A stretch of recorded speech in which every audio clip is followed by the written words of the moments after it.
சென்னையில் மழை நின்ற பிறகும் வேளச்சேரி மேம்பாலத்தில் நிறுத்தப்பட்ட கார்களை உரிமையாளர்கள் யாரும் எடுக்கவில்லை. கூடுதல் விவரங்களை செய்தியாளர் வினேஷ் வழங்க கேட்கலாம். வினேஷ், வணக்கம். விவரங்களை பதிவு பண்ணலாம். சென்னையில புயல் எச்சரிக்கை வந்ததுமே சென்னை மக்கள் தங்களுடைய கார்களை உயரமான இடங்களில், அதாவது மேம்பாலங்களில் நிறுத்த தொடங்குவார்கள். நேற்று மாலையுடன் சென்னையில் மழை நின்ற நிலையில் இன்றைய தினம் பெரும்பாலானோர் தங்களது கார்களை எடுக்கவில்லை. வேளச்சேரி மேம்பாலத்தில் கிட்டத்தட்ட ஒரு 500க்கும் மேற்பட்ட கார்கள் தற்பொழுது வரிசை கட்டி நிற்கக்கூடிய காட்சிகளை தான் நாம் பார்க்கிறோம். ஒவ்வொரு ஆண்டும் பருவமழை காலங்களில் சென்னையில் கனமழை ஏற்படுவது வழக்கம். பெஞ்சல் புயலால் கனமழை கொட்டி தீர்த்த நிலையில் சென்னையில் தாழ்வான பகுதிகளில் தேங்கிய மழைநீர் கொஞ்சம் கொஞ்சமாக வடிய தொடங்கியிருக்கிறது.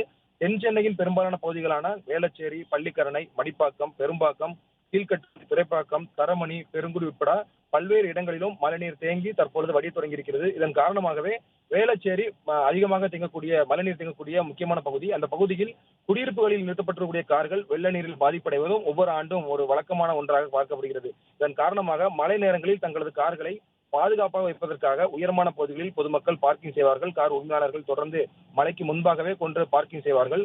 வேளச்சேரி ரயில் நிலையம் அருகே இருக்கக்கூடிய மேம்பாலத்தில் கிட்டத்தட்ட ஒரு 500க்கும் மேற்பட்ட கார்கள் வரிசை கட்டி நிற்கின்றன. நேற்று மாலைக்கு பிறகாக சென்னையில் மழை விட்ட பின்னரும் தங்களுடைய கார்களை உரிமையாளர்கள் தற்போது வரை எடுக்கவில்லை. இதனால் போக்குவரத்து நெரிசல் ஏற்பட வாய்ப்பு இருக்கிறது.